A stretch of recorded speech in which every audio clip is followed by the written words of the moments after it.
Happy Halloween, everybody. I'm not quite moving yet. I've got these boxes, but today I wanted to talk to you about what happens after you have an accepted offer and getting to the moving process, which, as you can see, I am in the midst of, just like you will be someday if you call me.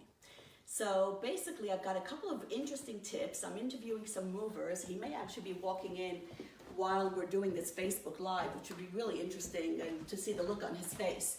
But before I begin, I just want to wish a happy birthday to Monica, my middle, most fun daughter, and hope she's having a great day. I know her desk was filled with flowers and cards, and it's only the beginning.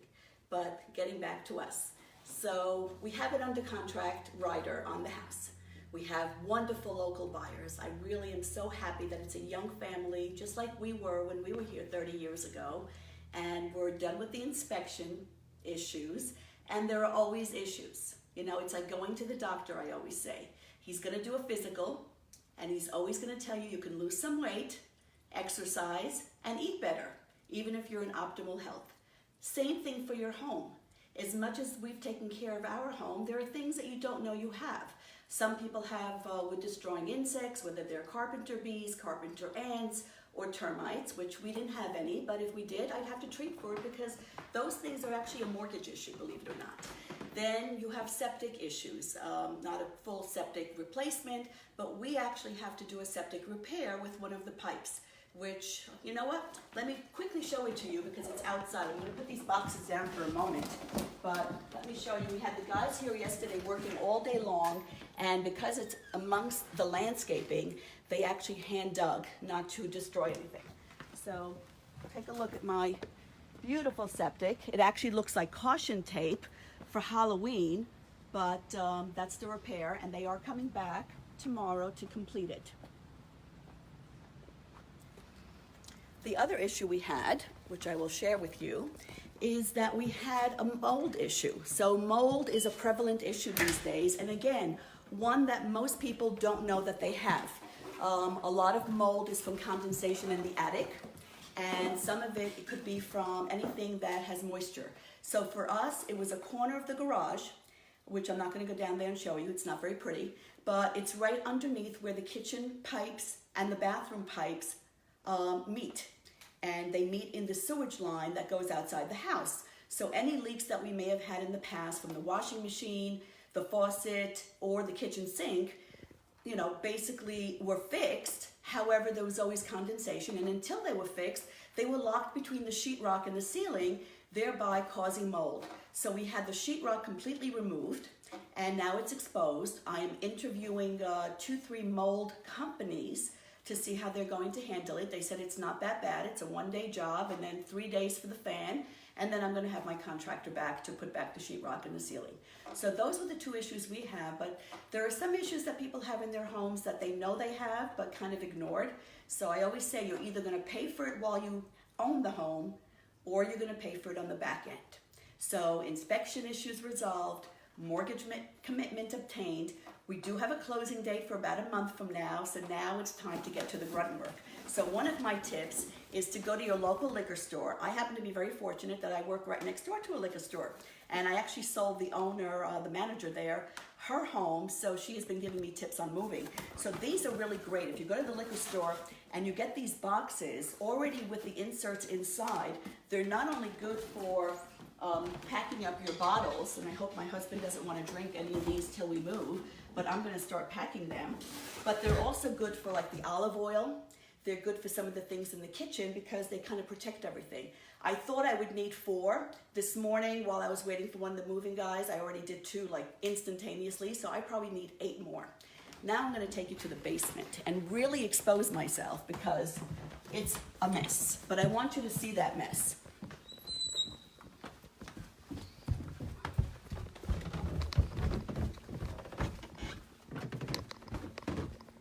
So as you can see, we have begun the packing process. And it's the process that you really should begin before you even put a house on the market, which we did. We purged a lot of our things. We donated a lot of the things. I sold my couches in like a day. They were maybe 18 months old, so the couches aren't here, which gives me a good staging area. So if you can find a staging area, that makes your life a little bit easier than living with boxes around you all day long. Best to start either from the top down or the bottom up, but because you're still living in the house and sleeping, I chose to start from the bottom up. So I've got my staging area for donations. All of this is going to be donated. On November 9th, I have one of the companies that pick up, whether it's Lupus, United War Veterans, Brothers and Sisters, and I do have a list of all of that for you if you ever need it. So I'll be putting this on the side of my garage, and they will just, poof, magic wand, take everything, and I'm still packing up. This is a staging area for moving, so you're going to need obviously scissors, bubble wrap, and yesterday I had to go to Staples to get more of the packing tape, and I couldn't believe that no matter how much you pay, and I couldn't figure out why $3.99 to $8.99, what the difference was, when all of them give you like this much tape. Like really, I don't get it. So I got two, hopefully that'll be enough. Now, I'm very proud that we've really made a dent in everything. So now we're stuck with like what do I do with these things? I still have to pack them, but it's awkward. Now, in interviewing movers, you have a choice. They will pack you up. They will give you boxes for your TVs, your pictures, mirrors, things like that. But remember, everything they do, you're going to pay for. So my mover asked me, what would you like me to do? And I said, well, why don't you give me an overall, how much it's going to cost to move everything? Then give me a price for those wonderful wardrobe boxes that are about $21. I think I need about 5 or 6 of those, because that's easy. You just take it right off the closet, put it right in the wardrobe, and then when you get to the new bedroom, put it right back in the closet. So those to me are a godsend. I definitely want those.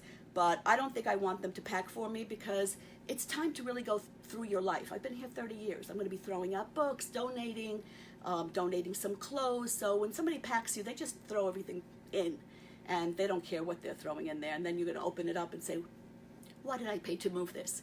Now, another interesting thing I learned today is if you're moving locally, they charge you by the hour. If you're moving out of state, they charge you by cubic feet. So find out and get educated. Are the guys that you are interviewing the actual guys that are going to be doing the move, or do they subcontract it to other guys that they don't even know? So the guys that I am interviewing all do the move themselves. They are insured, which is very important, and I have a list that has been verified by past clients, and I always update my list, and they start in preferential order. And I showed them that list when I interviewed the moving companies to let them know, listen, I recommend you all the time, so wow me. Do a good job, because now I can speak from experience when my clients call me.